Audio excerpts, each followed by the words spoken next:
Hi, so this is my second video on electromagnetism, and we're going to talk about electric fields in this video. So in the last video we learned about Coulomb's law, and we learned that if you have two charges, one with a charge capital Q and one with a charge little q, and there's a distance r between them, then the force between those charges is the product of the charges divided by 4 pi epsilon 0 r squared, where epsilon 0 equals 8.8 times 10 to the minus 12th, and pi, as you all know, equals 3.14, and r is the distance between them. And we learned that if f is negative, they're attracting, and if f is positive, then the two charges are repelling each other with that amount of force. So that's what we learned about in the last video, and now I want to talk about electric fields. So let's say we have a charge big Q. It can be positive or negative, and let's say we have a positive test charge Q, little q, and it's positive. So when we're talking about electric fields, we always use a positive test charge for little q. So little q is positive, but big Q can be positive or negative. Okay, so let's say that it's a distance r away from big Q. Then the electric field is the force per charge at that point. So here's how I explain this. So let's say in the beginning we had two charges, big Q and little q. Then the force between them, if this distance was r, would be the force equals the product of the charges divided by 4 pi epsilon 0 r squared, right? That's the force. But the electric field is the force per charge. This is the force if you have a charge of q coulombs. So if you have q coulombs of charge, that's the force at that point. But what's the force at that point if you have 1 coulomb of charge? Well, to get 1, you would just divide this by q. So we would just divide this thing by q. So we divide the force by q to get the charge per 1 coulomb. So the force formula just gives you the charge per little q coulombs, but the electric field wants you to find the formula for 1 coulomb. So for example, let's do this. So the force between them is the product of the charges divided by 4 pi epsilon r squared. So now let's go back to the electric field. So we have a positive or negative charge big Q, and we have a positive charge test charge little q. So distance r away. Then the electric field is the force per charge, or F divided by Q, which equals the electric field. And that equals just Q divided by 4 pi epsilon 0 r squared. Because we divided by little q, so the little q that we multiply by is gone. So this is the electric field a distance r away. So the electric field, all it is the force per charge, not just the force. The force depends on the charge, but the force per charge at any point always stays the same. And that's the force per charge. Just the force would equal the product of two charges divided by 4 pi epsilon 0 r squared.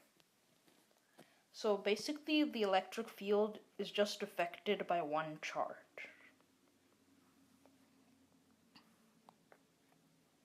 And electric fields, we draw the magnitude of an electric field as an arrow, and if the electric field gets smaller, the arrow gets smaller, and if it gets bigger, the arrow gets bigger. So the electric field is a vector field. So let's draw the electric field for different types of charges. So let's say we have a positive charge. Let's say Q is positive. Then how would the electric field be like? Well, let's write the formula. The electric field equals Q divided by 4 pi epsilon 0 r squared. Now since Q is positive, this thing will always be positive. So if it's positive, remember, the charges would be repelling each other. So a positive test charge would go away from this charge Q.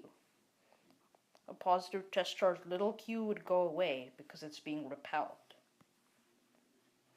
Okay? And this distance away is r. So as r gets bigger, this denominator will get bigger, and the electric field will actually get smaller. So the farther away we go, since r increases, the electric field actually gets smaller.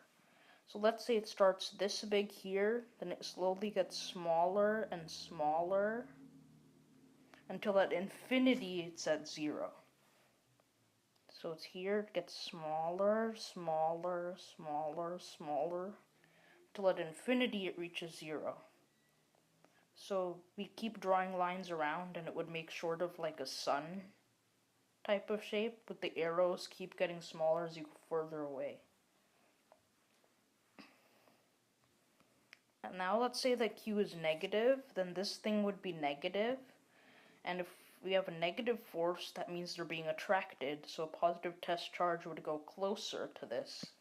Because remember, if we have a negative force, it means they're being attracted. Okay? And remember, as r gets bigger, the arrows will get smaller. So the arrows pointing inward will get smaller. So over here, they're pointing inward like this, then they get smaller, smaller, smaller, smaller. Over here, it's like this. It gets smaller as you go farther out, but the electric field is always pointing inwards. So this would make another sun type shape where the arrows get smaller and smaller as you go farther away. And so now the electric field is sucking in all the positive test charge. So now the arrows are pointing towards big Q. Now let's do something more complicated. Let's say we have a positive charge Q and then another negative charge P. Let's just call it P. And now what's the electric field of both of these put together? So this is kind of more complicated. So here's our positive test charge that allows us to test the electric field at that point. So this is positive, right? So since it's positive, it would be attracted to this negative charge. So it would go like this, with the arrow getting bigger as it gets closer. So if it's over here, the closer it is to this negative charge, the arrow will be bigger, and then it will get smaller. And then over here, it will want to repel this guy. It will want to repel this positive charge because it is a positive charge. So the electric field would look something like this. So the arrows are pointing away from this positive charge towards the negative charge P. Now what about if the test charge was over here? Well, it would want to go away from this, so it would go like this. But then it would want to get closer to this, and it would do that at every point. So it would, the arrows, let's just put them all together as one arrow, would look like that. And over here, it would be repelled, then it would be attracted, attracted, attracted. Remember, it's a positive charge. Over here like this, over here like this. But what about if we're really far away? Well, then we can just imagine this as being Q plus negative P. So imagine this is all just one charge. That's how it would be like if it was really far away. It wouldn't notice that there's two charges here, it would just think they're one charge. And if there's one charge, if it adds to a positive number, then the electric field will look like this. If it adds up to a negative number, then the electric field would be going towards it. because positive charges attract negative charges. So that's a more complicated electric field. So in this video, I just wanted to go over some simple electric fields. And in the next video, we're going to talk about electric flux.